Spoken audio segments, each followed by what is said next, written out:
Managed floating, इससे पहले कोई question?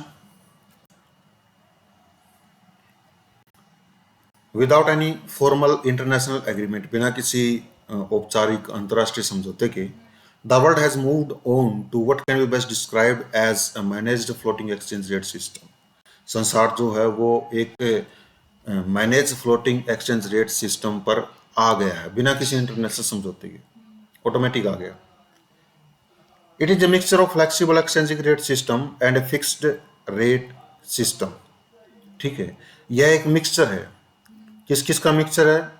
Manage floating exchange rate system, flexible exchange rate system का मिक्सचर है, और फिक्स रेट सिस्टम का, इन दोनों का मिक्सचर है। फ्लेक्सिबल एक्सचेंज रेट सिस्टम का मतलब है कि फ्लोट पार्ट, फ्लोटिंग होती रहती है, और फिक्स्ड रेट सिस्टम का मतलब मैनेज्ड पार्ट, जिसको मैनेज किया गया है। Under this system also cold dirty floating, ये जो सिस्टम है जिसको डर्टी फ्लोटिंग कहा जाता है, central banks intervene, central bank मध्यस्थता करते हैं to buy and sell foreign currencies, foreign currencies को खरीदने और बेचने में मध्यस्थता करते हैं।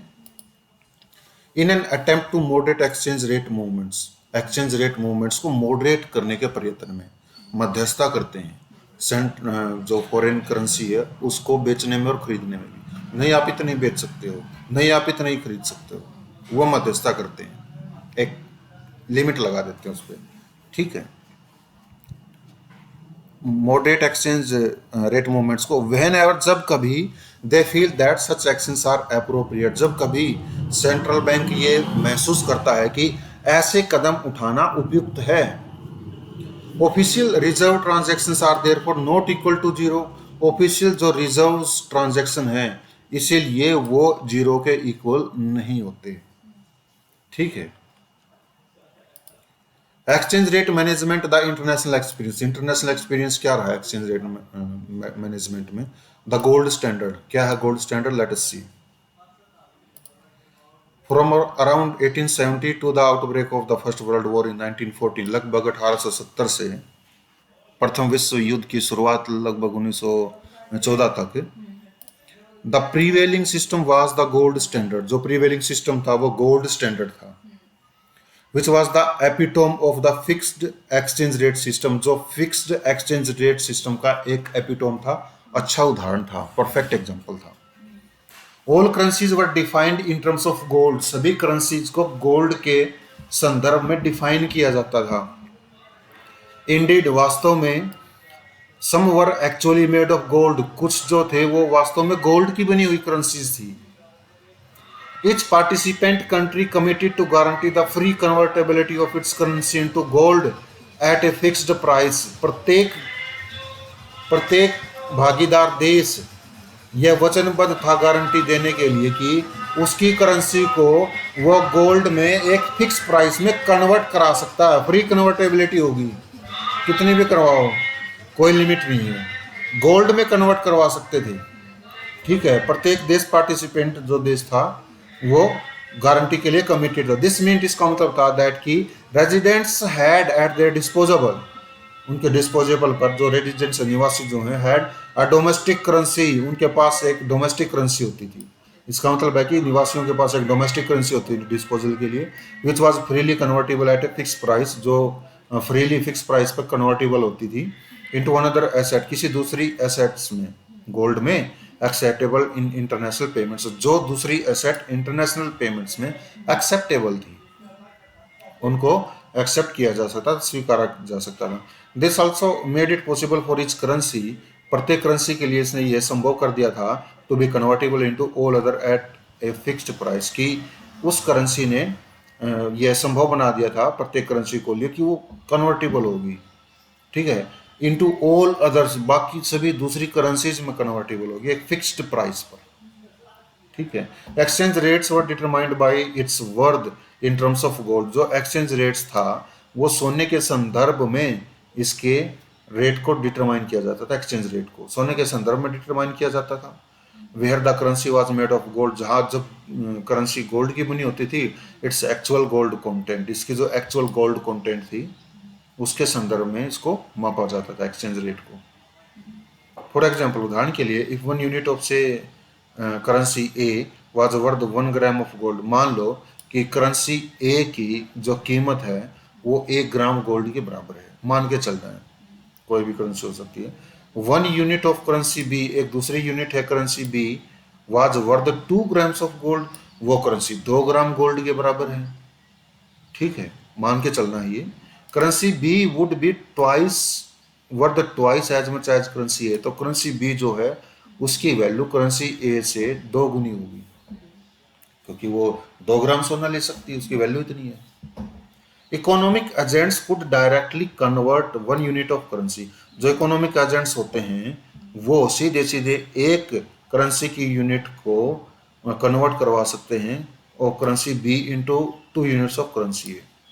ठीक है, जो इकोनॉमिक एजेंट्स थे वो करेंसी बी की एक यूनिट को 2 करेंसी ए की यूनिट में चेंज करवा सकते थे, या तो 2 ग्राम सोना ले लो या 2 ग्राम करेंसी ए ले लो, बात वही है बराबर। Without having to first buy gold and then sell it, बिना किसी सोने के पहले खरीद कर उसे बेचने के, सीधे सीधे वो करेंसी को कन्वर्ट करवा सकते थे।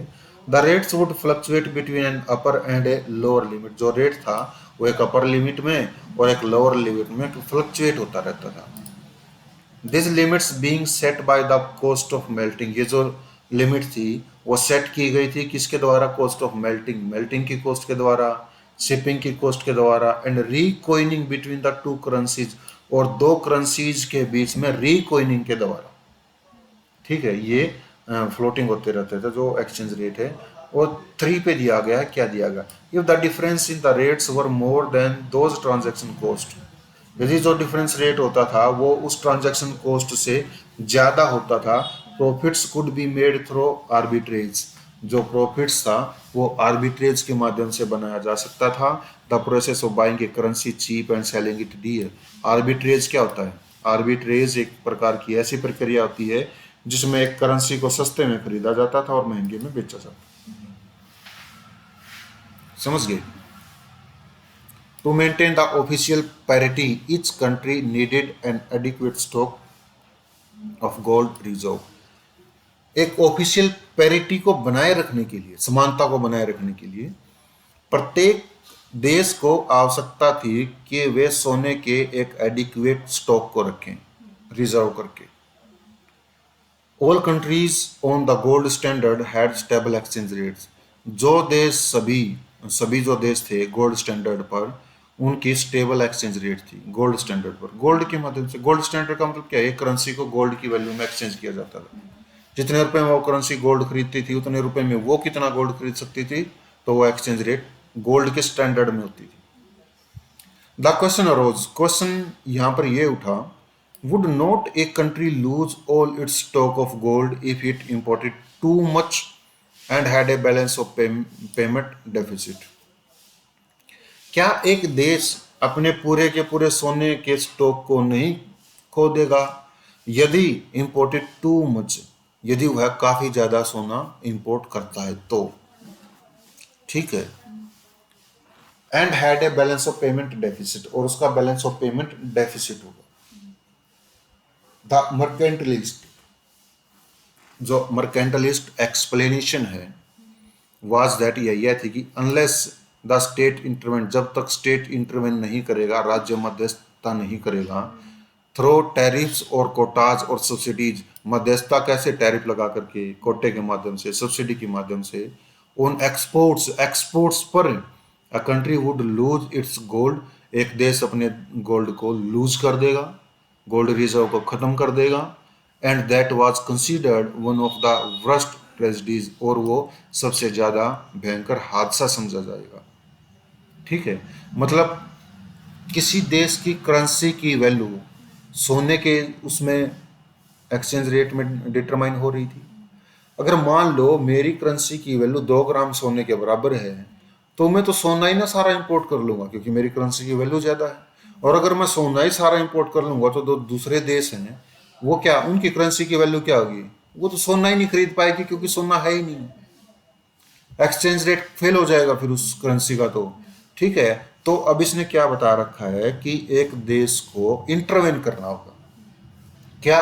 टैरिफ लगा करके, लिमिट लगा करके, कोटा लगा करके। तुम केवल इतना ही सोना एक्सपोर्ट कर सकते हो, ज्यादा नहीं। रिजर्व नहीं खत्म करना होगा, ठीक है। डेविड ह्यूम, कौन था ये डेविड ह्यूम? अ नोटेड फिलोसोफर, एक प्रसिद्ध फिलोसोफर थे, फेमस फिलोसोफर, दार्शनिक थे।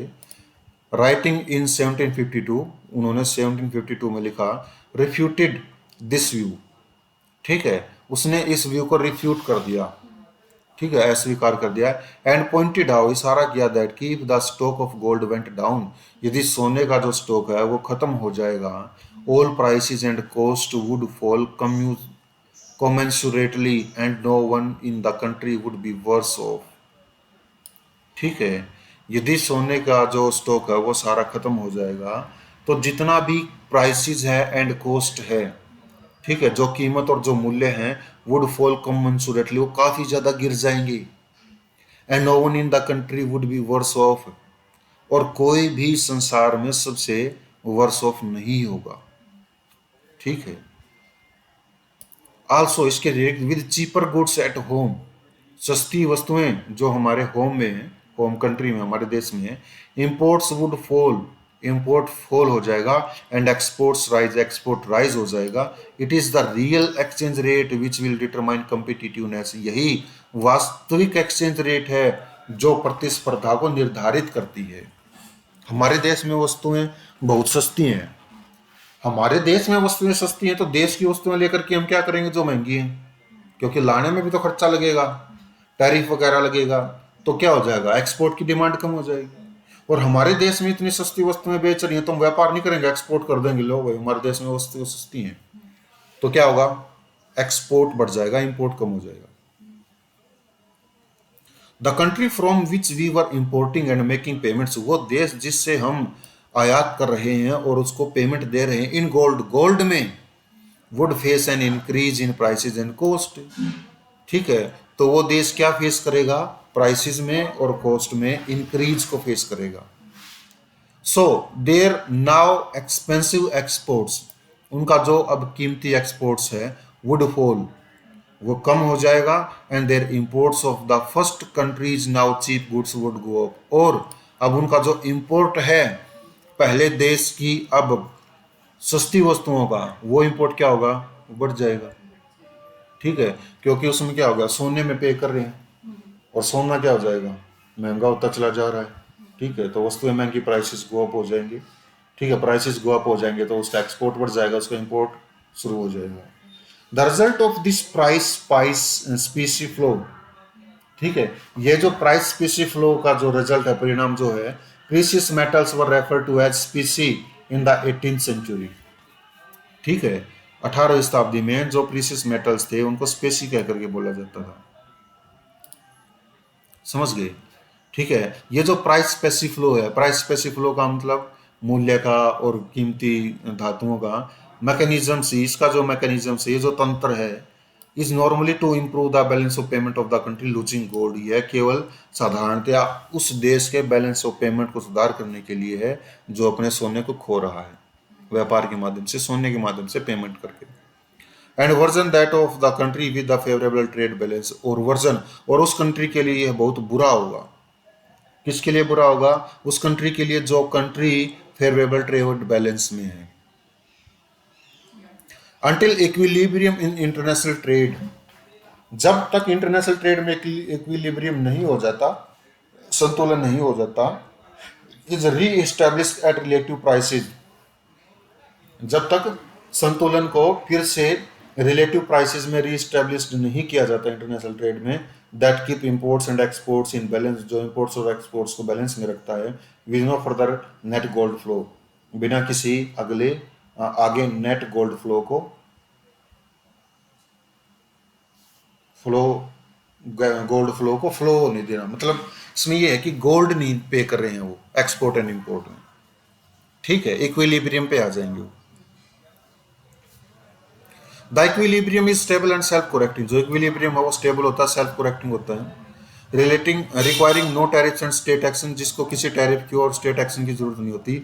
10 इस प्रकार से फिक्स्ड एक्सचेंज रेट, जो फिक्स्ड एक्सचेंज रेट होता है, were maintain by an automatic equilibrium mechanism, वो एक ऑटोमेटिक इक्विलिब्रियम या इक्विलिब्रेटिंग संतुलन करने वाले मैकेनिज्म के द्वारा, तंत्र के द्वारा मेंटेन किया जाता है, बनाए रखा जाता है। Several crisis cause the gold standard to break down periodically. बहुत से क्राइसिस ऐसे हुए हैं जिन्होंने गोल्ड स्टैंडर्ड को बार बार खत्म कर दिया है, कमजोर कर दिया है। मोर ओवर, इसके अतिरिक्त world prices level were at the mercy of gold discoveries. जो संसार का प्राइस लेवल था वो सोने की खोज की मर्सी पर डिपेंड करता था। This can be explain by looking at the crude quantity theory of money. यह crude quantity theory of money के माध्यम से एक्सप्लेन किया जा सकता है। ठीक है, कौन सी तो M is equal to K P Y, according to which, जिसके अनुसार if output gross national product increase at the rate of 4% per year, यदि आउटपुट हमारा एक साल में 4% बढ़ रहा है, the gold supply would have to increase by 4% per year. जो गोल्ड सप्लाई है वो भी 4% पर ईयर बढ़ जाएगी टू की प्राइसेस स्टेबल, प्राइसेस को स्टेबल रखने के लिए। ठीक है, क्यों? प्राइस अगर बढ़ रहा है, आउटपुट अगर 4% बढ़ रहा है और 4% को बेचेंगे भी, और बेचेंगे तो 4% गोल्ड भी तो मिलेगा गोल्ड करेंसी में, तो गोल्ड का भी तो फ्लो होगा 4%। ठीक है, with mines not producing this much gold. ठीक है, वो माइंस, वो खदाने खाने जो इतना ज़्यादा गोल्ड प्रोड्यूस नहीं कर रही है, price level were falling over the world. जो प्राइस लेवल है वो पूरे संसार में फॉल कर रहे होंगे द लेट 19th सेंचुरी। ठीक है, 19वीं शताब्दी के उत्तरार्ध में प्राइस लेवल कम हो रहे होंगे, giving rise to social unrest. और प्राइस लेवल जब बढ़ रहे हैं तो सोशल अनरेस्ट को राइज कर रहे हैं, बढ़ा रहे हैं वो। For a period silver supplemented gold introducing bimetallism. For a period, एक साल के लिए, एक थोड़े समय के लिए, silver supplemented gold introducing bimetallism. Silver ने गोल्ड की सप्लीमेंट कर दिया, पूरक कर दिया, इंट्रोड्यूसिंग बाई मेटलिज्म। गोल्ड नहीं, अब करेंसी सिल्वर में भी, ठीक है, चांदी में भी। आल्सो, इसके अतिरिक्त fractional reserve banking help to economies on gold. जो फ्रैक्शनल रिजर्व बैंकिंग थे, ठीक है, मतलब बैंकिंग में कुछ फ्रैक्शन में सोना रखा जाता था, फ्रैक्शनल रिजर्व बैंकिंग थी, उन्होंने गोल्ड की इकोनॉमीज में सहायता की थी। ठीक है, paper currency was not entirely backed by gold. Paper currency पूरी तरह से वो सोने के द्वारा समर्थित नहीं थी। टिपिकली, विशेषतया countries held 1/4 gold against it's paper currency. कोई भी जो देश थे उस समय, वो अपनी पेपर करेंसी के 1/4 में गोल्ड रखते थे। ठीक है, मतलब 100 रुपये छाप देते थे, लेकिन 25 रुपये का सोना होता था उनके पास, 1/4 रखते थे वो। Another way of economising on gold, एक गोल्ड पर इकोनोमाइजिंग करने का दूसरा तरीका वाज था the gold exchange standard. Gold exchange standard था which was adopted by many countries, जो बहुत से देशों के द्वारा स्वीकार किया गया था। विच केप्ट देयर मनी एक्सचेंजेबल, जो जिन्होंने अपने मनी को एक्सचेंजेबल रखा था एट फिक्स्ड प्राइसेस, एक तय प्राइसेस पर, विद रिस्पेक्ट टू गोल्ड, सोने के संदर्भ में, बट हैड लिटिल और नो गोल्ड, लेकिन उनके पास सोना बिल्कुल भी नहीं था या बिल्कुल कम था। ठीक है, ये गोल्ड एक्सचेंज स्टैंडर्ड था। इंस्टेड ऑफ गोल्ड, गोल्ड की बजाय they held the currency of some large country. Gold की बजाय वो किसी बड़े देश की करेंसी को रखते थे, जैसे कि यूनाइटेड स्टेट्स और द यूनाइटेड किंगडम की, which was on the gold standard. जो करेंसी गोल्ड स्टैंडर्ड की थी, या तो उस करेंसी को बेच करके सोना ले लो, या फिर उस करेंसी को ही रख लो। तो ऐसे जो देश थे वो सोने की बजाय क्या करते थे, वो किसी बड़े देश की करेंसी को रख लेते थे जो गोल्ड के स्टैंडर्ड में थी।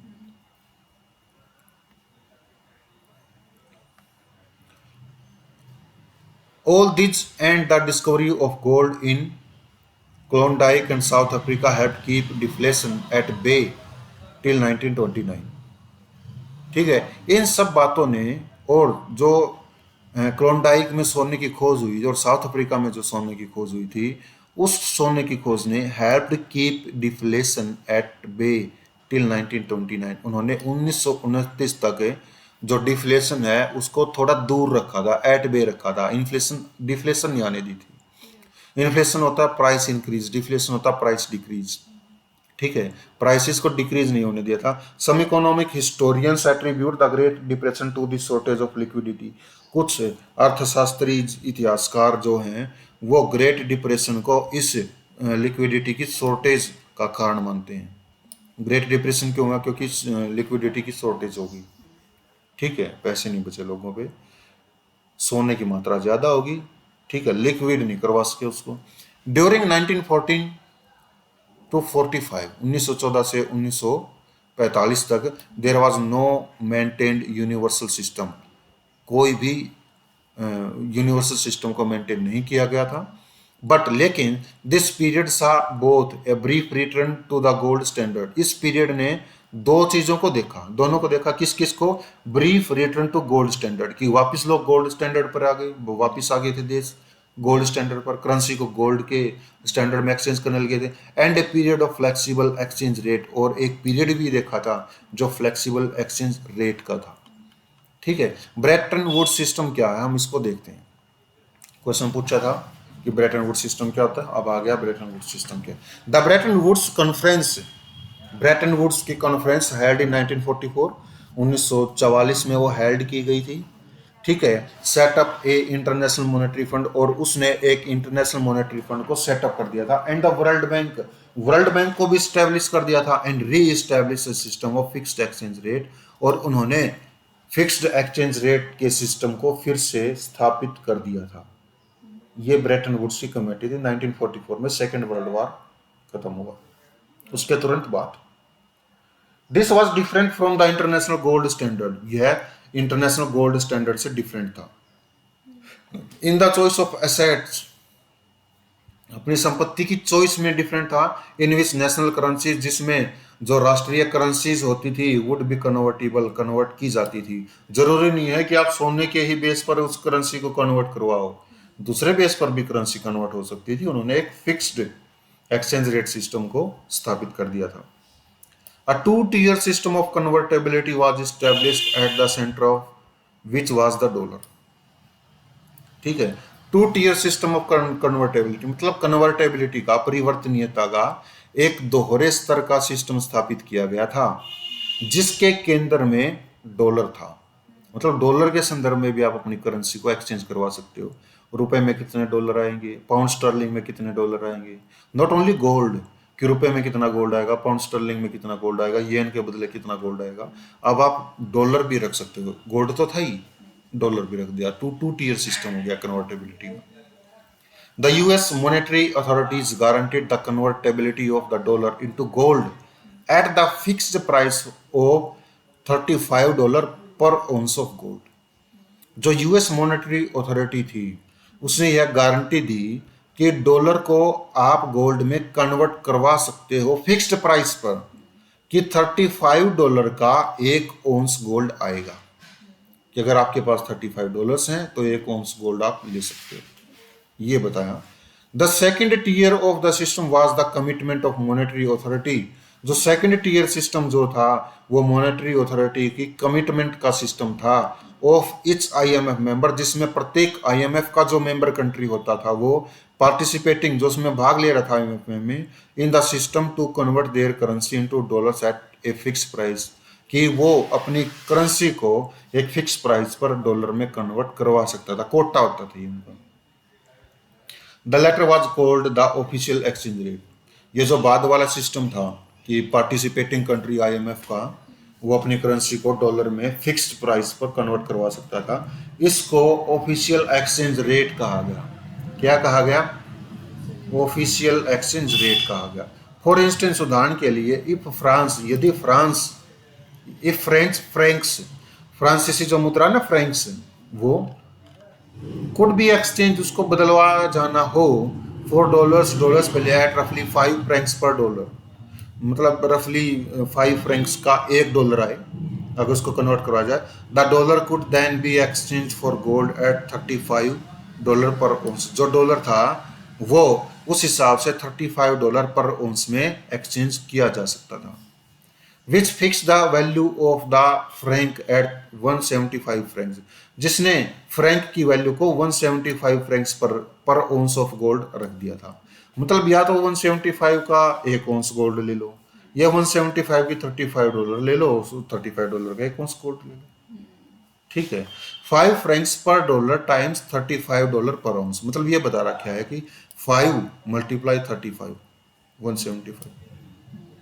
ठीक है, a change in exchange rates, exchange rates में जो परिवर्तन होगा was to be permitted only, उसे केवल तभी परमिटेड किया जाएगा, अनुमति दी जाएगी, in case of a fundamental disequilibrium, यदि फंडामेंटल डिसइक्विलिब्रियम है तो तभी अनुमति दी जाएगी एक्सचेंज रेट्स को चेंज करने की।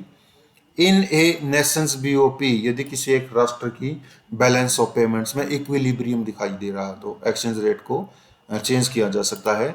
विच केम टू मीन, जिसका मतलब होगा a chronic deficit in the balance of payments of sizeable proportions, जिसका मतलब ये होगा कि बार बार डेफिसिट हो रहा है किसमें, बैलेंस ऑफ पेमेंट्स के साइजेबल प्रोपोर्शंस में। Such an elaborate system of convertibility, convertibility का यह जो विस्तृत सिस्टम है, ऐसा सिस्टम वाज नेसेसरी, आवश्यक था, बिकॉज क्योंकि the distribution of gold reserve across countries was uneven, with the US having almost 70% of the official world gold reserves. ठीक है, ये जो सिस्टम था कन्वर्टेबिलिटी का, ठीक है, यह इसलिए आवश्यक था क्योंकि जो गोल्ड का रिजर्व है वो सभी देशों में एक समान नहीं था, वो अलग अलग था, जिसमें यूएस के पास पूरे वर्ल्ड के गोल्ड रिजर्व का लगभग 70% हिस्सा था। एक क्वेश्चन पूछा गया था, उसमें यह बताया गया था कि गोल्ड रिजर्व यूएस के पास इतना इतना है, आई थिंक 70% ही था, और वो कौन से में आया था, यूपीएससी 2022 में था, 2023 में, हाल ही में पूछा गया था वो। ठीक है, तो ये इंपॉर्टेंट स्टेटमेंट्स हैं। ठीक है, 10 इस प्रकार से a credible gold convertibility of the other currencies would have required a massive redistribution of the gold stock. जो गोल्ड कन्वर्टिबिलिटी है दूसरी करेंसीज की, उन करेंसीज को आवश्यकता होगी कि गोल्ड के स्टॉक को फिर से डिवाइड किया जाए, बांटा जाए। फर्दर, इसके आगे, इट वॉज बिलीव्ड, ऐसा भी माना गया, दैट कि द एग्जिस्टिंग गोल्ड स्टॉक, जो एग्जिस्टिंग गोल्ड स्टॉक है, वुड बी इनसुफिशियंट, वो अपर्याप्त होगा, to sustain the growing demand for international liquidity, international liquidity की बढ़ती हुई डिमांड को बनाए रखने के लिए गोल्ड का जो स्टॉक होगा वो अपर्याप्त होगा। One way to save on gold, one way to save on gold, ठीक है, गोल्ड को सेव करने का एक तरीका, देन तब की बात है ये, वाजमिन था ए 2-tier कन्वर्टिबल सिस्टम। ठीक है, एक 2-tier कन्वर्टिबल सिस्टम था, वेयर जहां the key currency would be convertible into gold, जहां की करेंसी को गोल्ड में कन्वर्ट करवाया जा सकता था, and the other currencies into the key currency, दूसरी करेंसीज को की करेंसी में कन्वर्ट करवाया जा सकता था।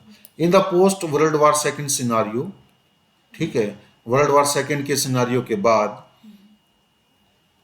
के सिनारियो में, countries devastated by the war needed enormous resources for reconstruction, जो कंट्रीज थे वो डिवास्टेटेड हो गए थे बाय द वॉर के द्वारा, needed enormous resources for reconstruction, उन देशों को अपने रिकंस्ट्रक्शन के लिए बहुत ज़्यादा सोर्सेज की जरूरत थी, जिन देशों को युद्ध के द्वारा डिवास्टेट, विनाश कर दिया गया था।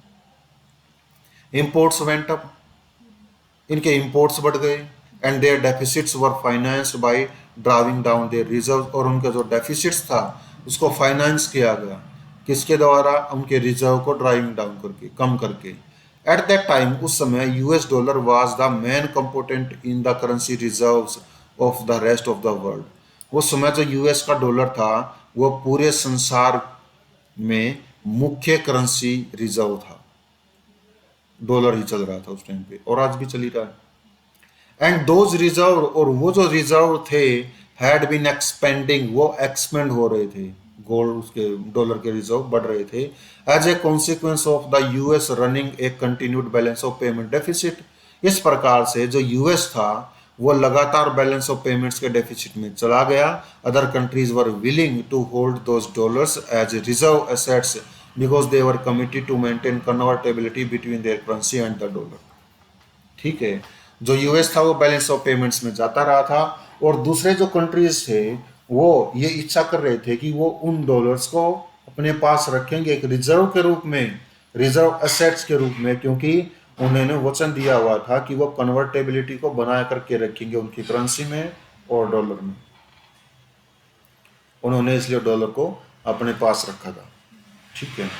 द प्रॉब्लम वाज दैट, समस्या यह थी कि if the short run dollar liabilities of the US continue to increase, कि थोड़े समय के लिए यदि यूएस की जो डॉलर की लाइबिलिटी थी वो अगर ऐसे ही बढ़ती रही in relation to its holdings of gold, उसके गोल्ड के होल्डिंग्स के संदर्भ में, then the belief in the credibility, जो क्रेडिटिबिलिटी का जो बिलीफ है of the US commitment, US की कमिटमेंट का to convert dollars into gold, कि वो डॉलर्स को गोल्ड में कन्वर्ट कर देंगे एट द फिक्स्ड प्राइस में, वुड बी एरोडेड, वो खत्म हो जाएगी। फिक्स प्राइस में कन्वर्ट करने का मतलब ये है कि यूएस ने ये गारंटी दी थी ब्रेटन वुड्स सिस्टम में कि आप $35 का एक ऑन्स गोल्ड ले सकते हो, लेकिन दूसरे देशों ने क्या कर लिया, डॉलर को रिजर्व कर लिया, बैलेंस ऑफ पेमेंट में यूएस से चला गया, यूएस ने बैलेंस ऑफ पेमेंट्स का डेफिसिट किया, ठीक है, और बैलेंस ऑफ पेमेंट्स का डेफिसिट कर दिया और यूएस ने गारंटी दे रखी है कि इतने सोने में हम डॉलर को कन्वर्ट कर देंगे, तो यूएस के पास इतना गोल्ड रिजर्व ना हो, इतने के डॉलर लोगों ने होल्ड कर रखे हो, तो समस्या तो ये आ गई ना, ठीक है।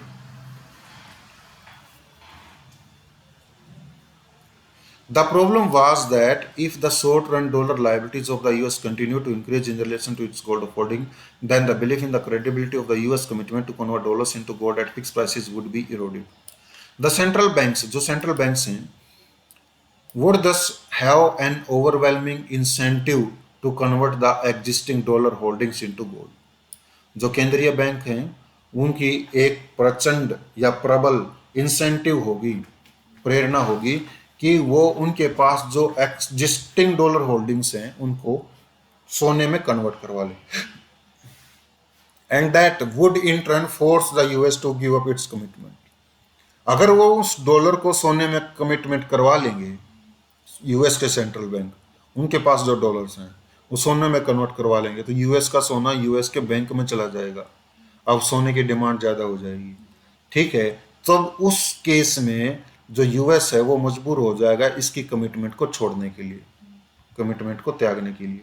This was the Triffin dilemma, यह ट्रीफिन डिलेमा था आफ्टर रॉबर्ट ट्रीफिन, जिसका नाम रॉबर्ट ट्रीफिन के द्वारा रखा गया था, the main critic of the Bretton Woods system, जो Robert Triffin Bretton Woods system का सबसे मुख्य आलोचक था।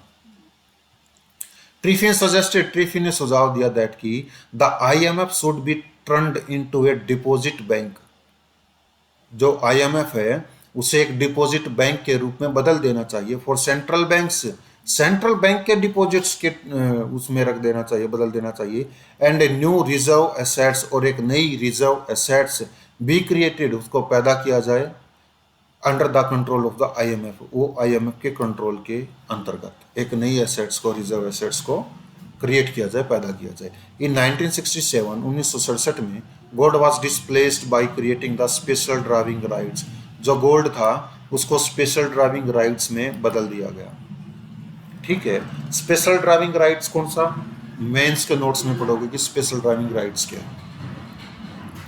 Also known as paper gold, इसको पेपर गोल्ड भी कहा जाता है, किसको, स्पेशल ड्राइविंग राइट्स को। इन द आईएमएफ, जो आईएमएफ में होगा, with the intention of increasing the stock of international reserve, जिसकी इंटेंशन ये होगी कि वो इंटरनेशनल रिजर्व के स्टॉक को इंक्रीज कर दे। स्पेशल ड्राइविंग राइट्स, जैसे नाम से ही पता चल रहा है, ड्राइव का मतलब होता है निकालना, राइट्स का मतलब होता है अधिकार, स्पेशल का मतलब होता है विशेष। ये किसी विशेष देश के अधिकार होते हैं जो आईएमएफ का मेंबर कंट्री होता है कि आप इतने इतने डॉलर्स ले सकते हो या इतने इतने गोल्ड ले सकते हो, और उसके रिजर्व पे, उनके कोटे पे डिपेंड करेगा, ठीक है। इसको पेपर गोल्ड भी कहा गया, किसको, स्पेशल ड्राइविंग राइट्स को। Originally defined in terms of gold, ठीक है, जो मूलभूत रूप से गोल्ड के टर्म्स में डिफाइन किया गया था विथ 35 SDR, मतलब उनका क्या होगा, 35 SDR special drawing rights being equal to 1 ounce of gold, वो 1 ounce ऑफ गोल्ड के इक्वल होंगे। गोल्ड, 1 ounce का गोल्ड कितना आता है, 1 ounce, जिसने यूएसए ने कमिटमेंट की हुई थी कि तुम $35 में 1 ounce गोल्ड खरीद सकते हो, हम कन्वर्ट कर देंगे, कमिटमेंट कर दी थी। अभी क्या करता है, 35 ounce का गोल्ड, मतलब $35 का 1 ounce गोल्ड, या 1 ounce gold is equal to 35 SDR, special drawing rights. ठीक है। The dollar gold rate of Bretton Wood system, जो डॉलर और जो गोल्ड रेट है ब्रेटन वुड सिस्टम का, it has been redefined several times since 1974। इसे 1974 के बाद कई बार रीडिफाइन किया गया। एट प्रेजेंट, वर्तमान में, इट इज कैलकुलेटेड डेली, इसे डेली कैलकुलेट किया जाता है as the weighted sum of the values in dollars of 4 currency. 4 currencies की जो सम टोटल वैल्यू है, वेटेड वैल्यू जो है, उसके संदर्भ में इसको डेली कैलकुलेट किया जाता है। किसको? स्पेशल ड्राइविंग राइट्स को, या ये कह लो कि गोल्ड स्टैंडर्ड को। ठीक है। इसलिए गोल्ड स्टैंडर्ड को जो डेली कैलकुलेट किया जाता है, डेली अखबारों में आता है कि डॉलर इतना महंगा हो गया, डॉलर कम हो गया, सोने का भाव बढ़ गया, घट गया, डेली। कौन कौन से 4 करेंसी है? Euro, dollar, Japanese yen, pound sterling. Euro, dollar, Japanese yen and pound sterling. इन 4 करेंसियों के संदर्भ में इसे डेली कैलकुलेट किया जाता है। ऑफ द 5 कंट्रीज, 5 देशों की 4 करेंसीज हैं ये। 5 देशों की 4 करेंसी, मतलब एक देश ऐसा है जिसमें, एक दो देश ऐसे जिसमें सेम करेंसी है। कौन से कौन से? France, Germany, Japan, the UK and the US. France, Germany, Japan, UK and the US. France and I think Britain या जर्मनी या फ्रांस, इनमें यूरो करेंसी चलती है। यूरो करेंसी का मतलब यूरोप की करेंसी, यूरो नाम से पता होगा। ठीक है। और यूके की जो पाउंड स्टर्लिंग है, यूएस का डॉलर होगा, जापानीज येन होगा। तो बच गया क्या? फ्रांस और जर्मनी ही बच गया, जिसमें यूरो करेंसी लगती है। It derives its strength from IMF members. ये जो करेंसीज हैं, ये अपनी स्ट्रेंथ को डेरिव्स करती हैं आईएमएफ मेंबर्स से, being willing to use it as a reserve currency. जो आईएमएफ मेंबर ये इच्छा रखते हैं कि वो उस करेंसी को अपनी रिजर्व करेंसी के रूप में रखें। ठीक है, वहां से की करेंसी की वैल्यू का पता चलता है। And use it as a means of payment, और वो इस करेंसी को एक पेमेंट के साधन के रूप में, मीन्स के रूप में यूज करते हैं बिटवीन सेंट्रल बैंक्स के बीच, to exchange for national currencies, जो नेशनल करेंसीज को एक्सचेंज करवाने के लिए। मतलब हम, हमारे नेशनल करेंसी जो रुपया है, हम रुपये को यूरो में बदलवाते हैं कि हम डॉलर में बदलवाते हैं, डिमांड पे इसकी वैल्यू पर डिपेंड होता है। The original installments of SDR, special drawing rights की जो वास्तविक इंस्टॉलमेंट थी, स्थापना जो थी, were distributed to member countries. वो मेंबर कंट्रीज को डिस्ट्रीब्यूटेड कर दी गई, बांट दी गई, according to their quota in the fund, अपने फंड में कोटे के अनुसार बांट दी गई। The quota was broadly related to the country's economic importance as indicated by the value of its international trade. ये जो कोटा है ना, ये इंटरनेशनल ट्रेड के ऊपर बेस होता है। ठीक है, कि ये इंटरनेशनल ट्रेड कितना कह रहा है, कि किसी भी कंट्री की इकोनॉमिक इंपॉर्टेंस कितनी है, उसके बेस पे। ठीक है, ये मैंने लिखा हुआ अच्छे से कि आईएमएफ में कोटा होता ही होता है। The breakdown of Bretton Woods system was preceded by many events. जो ब्रेटन वुड्स सिस्टम है, उसकी जो ब्रेकडाउन हुई है, वो काफ़ी घटनाओं के कारण हुई थी। उससे पहले काफ़ी घटनाएं हो चुकी थी इसके ब्रेकडाउन होने से पहले, such as the devaluation of the pound in 1967। जैसे कि 1967 में पाउंड का डिवेल्युएशन किया गया, पाउंड की वैल्यू कम की गई। Flight from dollars to gold in 1968। 1968 में डॉलर से गोल्ड की फ्लाइट हो गई। गोल्ड की फ्लाइट का मतलब डॉलर रखने की बजाय लोग गोल्ड को रखने लग गए। ठीक है, ये फ्लाइट हो गई। Leading to the creation of a 2 tiered gold market. ठीक है, जो 2 स्तर की गोल्ड मार्केट की ओर के निर्माण की ओर लेकर के चली गई थी। With official rate at 35 per ओंस, जिसमें जो ऑफिशियल रेट था वो 35 पर ओंस था सोने का, डॉलर 35 पर ओंस। ठीक है। The private rate market determined, और जो प्राइवेट रेट जो था वो मार्केट के द्वारा डिटरमाइन किया गया था। मार्केट में डिमांड बढ़ जाएगी तो रेट भी बढ़ा देंगे वो।